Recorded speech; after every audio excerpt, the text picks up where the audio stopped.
Bienvenue sur ocode.fr. Dans la précédente vidéo, projet Ampèremètre Wi-Fi partie 1, j'ai commencé à vous présenter le projet sous Visual Studio et de faire un test de consommation de microservices. Dans cette partie, nous allons créer une entité mesure.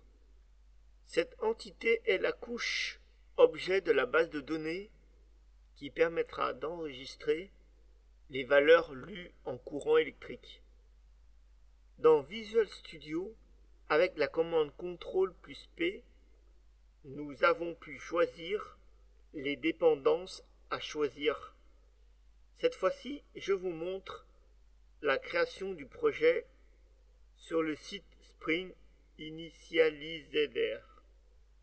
Rendez-vous à la page start.spring.io. Sélectionnez le type d'architecture que vous souhaitez, soit Maven, soit Gradle. Ici, on prend Maven. Le langage sera Java, la version 2.4. Remplissez les champs groupe, artefact, la description de votre projet. Le type de paquetage, soit du jar, soit du war, et la version de Java. Cliquez sur le bouton Add Dependencies. Il nous faut maintenant choisir les dépendances.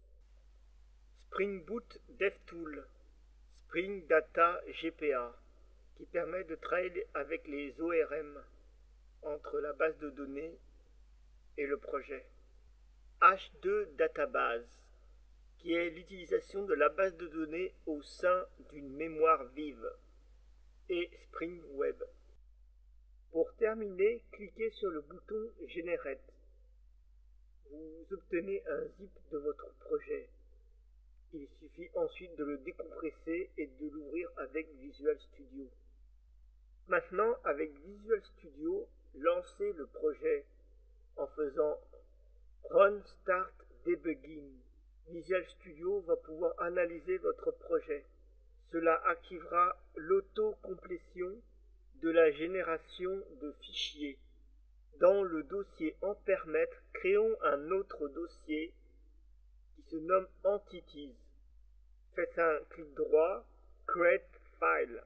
Créez le fichier mesure.java. On peut constater que Visual Studio a déjà écrit la classe mesure avec son package. Une mesure est simplement le résultat d'un courant auquel on enregistrera à quel moment on l'aura mesuré. On a donc trois attributs.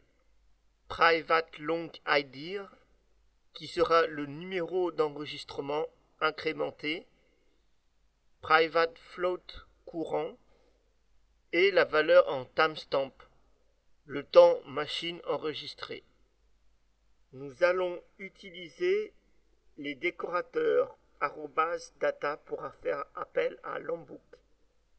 Utilisez noArgConstructor pour un constructeur sans argument, AllArgConstructor pour un constructeur avec tous les arguments, toString pour convertir tout en chaîne de caractères.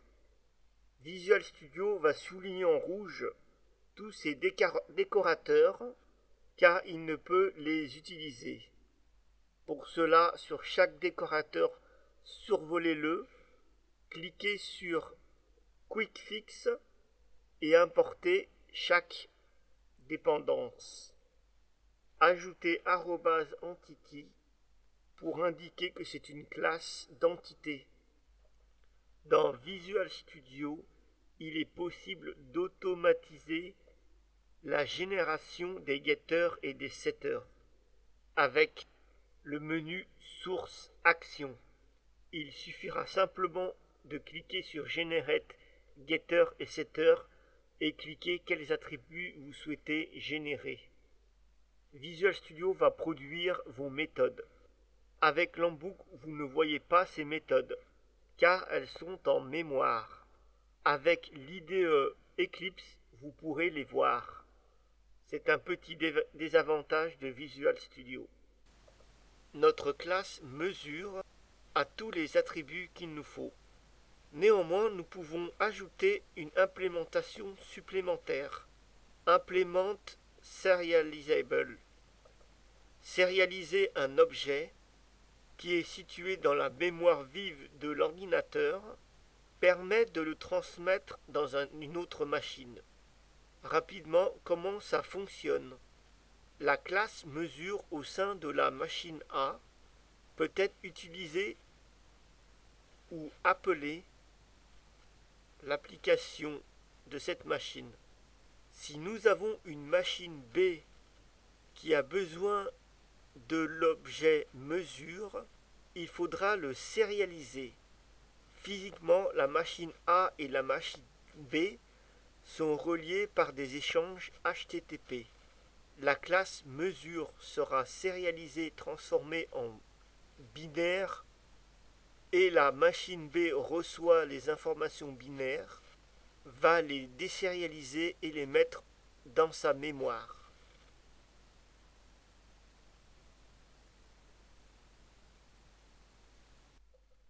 Maintenant, lançons notre programme. La classe mesure correspond à l'image de notre base de données, écrite dans cet objet. Grâce au décorateur, Spring Boot va lire cette classe et créer cette base de données en mémoire. Automatiquement, Hibernate va s'occuper des requêtes pour la génération de tables et de champs.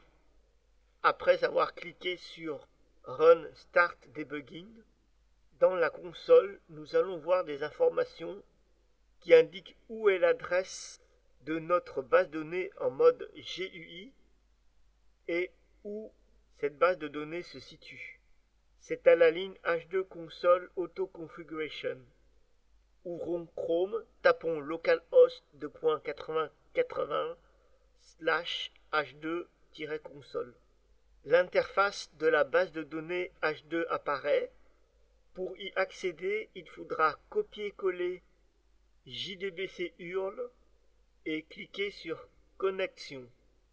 Nous pouvons déjà voir que l'interface web nous montre qu'il y a une base de données qui s'appelle mesure, que dans cette table mesure contient 3 champs, nos 3 champs de notre attribut de la classe mesure.